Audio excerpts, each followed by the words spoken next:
السلام عليكم ورحمة الله وبركاته. ازيكم يا حبايبي، عاملين ايه؟ ورجعنا لكم تاني بفيديو جديد. زي ما انتم شايفين معانا ايه النهارده، محشي كرنب مش سمك ومش سمك. النهارده انا اجازة من الشغل، فام السيد قالت لا بقى مش هنعمل سمك النهارده، احنا لازم نعمل حاجة جديدة. هنعمل النهارده محشي زي ما انتم شايفين كده. احنا كل حد صراحة سمك. على طول سمك يوم الاحد، عشان بيبقى اول الاسبوع في السمك، بيبقى السمك لسه طازة بقى وجميل. النهارده بقى بنعمل محشي زي ما انتم شايفين اهو. الخلطه جميله على فكره، هي الكاميرا يعني ظالمه اللون بتاع الصلصه. هي جميله. الرز جميل ولونه احمر وجميل زي ما انتم شايفين اهو. احنا قطعنا الكرنب، ام السيد سلقته وقطعناه.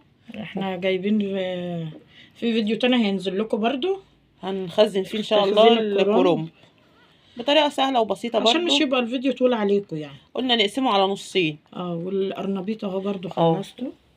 مش يعني هنشوف انهي واحد هينزل قبل التاني يعني. برضو جايبين قرنبيطين صغننين كده. فسمر بتقولي اجيب 2 نخزنهم. قلت لها وبتخزن؟ قالت لي والله ده جميل. قلنا نجيب ونجرب. بخزنه والله كان بيبقى تحفه. قلنا نجيب ونجرب مفيش مشكله. اهي عملته اهي وحطيته في الطباق وهنحطه في الفريزر. برضه هنصوره لكم تاني برضه مع فيديو تخزين الكرنب.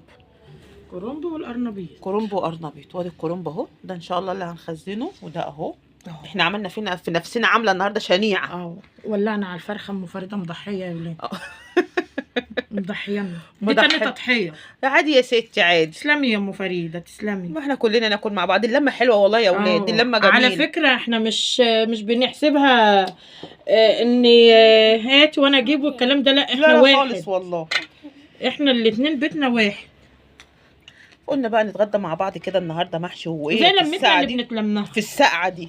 ومحلاها بقى صينيه المحشي كده بالحله، نروح قلبينها في الصينيه. هنصورها لكم برضو، بس يا رب يكون الدنيا منوره. مش عارفه، اصل احنا هنقعد ناكل في الشارع. هنقعد في المشروع. الله اعلم، بس هنصور يا شيخه. لا ان شاء الله. مش عارفه، بس هنشغل لكم الكشافات. المنظر بيبقى جميل واحنا قاعدين ملمومين سوا كده. هنعمل بقى ونحشي ونخلص. وفريده فاتح المشروع جنب البيت، مش بعيد يعني. بننزل بالاكل وننزل ناكل تحت بس كده. هنخلص بقى. نفسي اقول لكم تعالوا. والله العظيم يا محلاه المحشي في الساعه دي. جميله والطعم حاجه تانية، وجو مغيم اصلا يعني عامه يعني. هو الكرنب اصلا اليومين دول مسكر وجميل.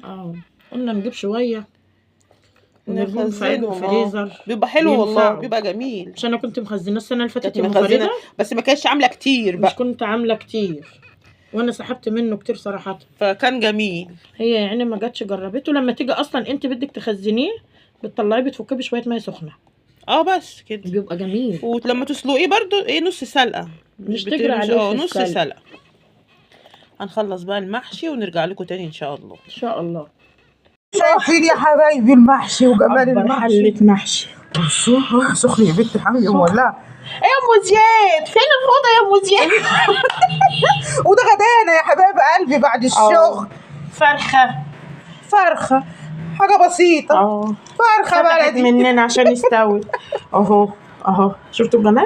والمحشي ايه جميل جميل جميل. بصوا سخن، بصوا تاكلوا معانا. احنا مش عارف بقى نصور تحت عشان بقى الرجاله قاعده ومش عارف نصور معاكم. والله ليلت. والله العظيم ودينا ليلت والعيال يعني جايه واحنا كلنا جوعنا. الله. فقلنا بقى قلنا نصور دلوقتي قبل ما ننزل عشان نوريكم احنا وصلنا لحد فين. بصوا المحشي جميل جميل جميل. لو وصلتوا بقى معانا لحد هنا ما تنسوش اللايك والشير. جميل يا ام فريده. والسلام عليكم ورحمه الله وبركاته.